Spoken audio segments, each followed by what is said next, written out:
पूरी दुनिया की हिस्ट्री अगर जानते हैं या फिर समझ सकते हैं तो फिर चर्च और स्टेट, यानी क्रिश्चियनिटी में चर्च और स्टेट जो एडमिनिस्ट्रेशन पब्लिक की भलाई को देखता है वो मिक्स हुआ करता था रोमन एम्पायर में।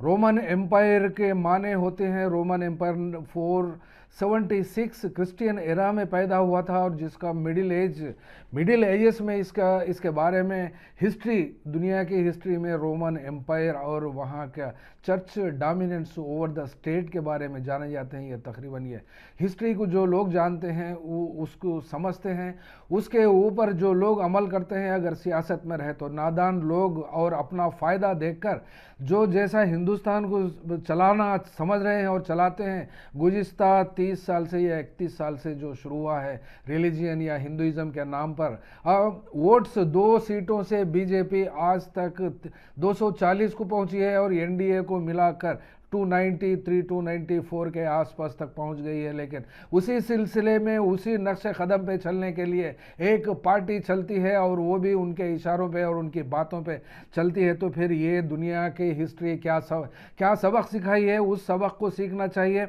ये सबक जब पोप ग्रेगरी 1 से शुरू हुआ था, ये उस वक्त के ये पापेल की हिस्ट्री में जाने जाते थे क्रिश्चियन एरा, और वो कई सदियों तक ये चला है, 16th सेंचुरी तक भी ये चला।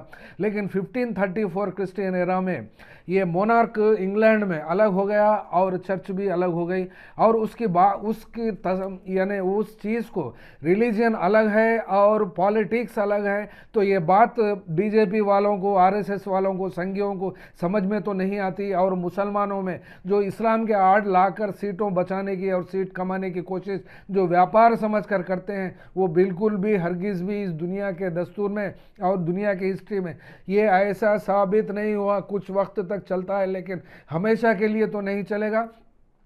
इस्लाम को पाबंदी से बनाने वाले और इस्लाम के ऊपर चलने वाले या फिर इस्लाम को बच्चों को सिखाने वाले या स्कूल को सिखाने वाले उलमाए कलाम हो, दीन के बारे में जो जानकारी रखते हैं, वो लोग तो अपने स्कूलों को मदरसे चंदा और वो ज़िंदगी गुजरती है। लेकिन सियासतदानों को तो चंदा भी चाहिए और मस्जिद भी चाहिए और उलमा के ऊपर डोमिनेशन भी चाहिए। तो फिर ये किस तरीके का मामला आता है? तो फिर यहाँ पर देखने को मिलता है हिंदुस्तान सतह पर आलिम भी वही, फाजिल भी वही, पॉलिटिशियन भी वही, धोखा भी वही, चोर भी वही, चका भी वही।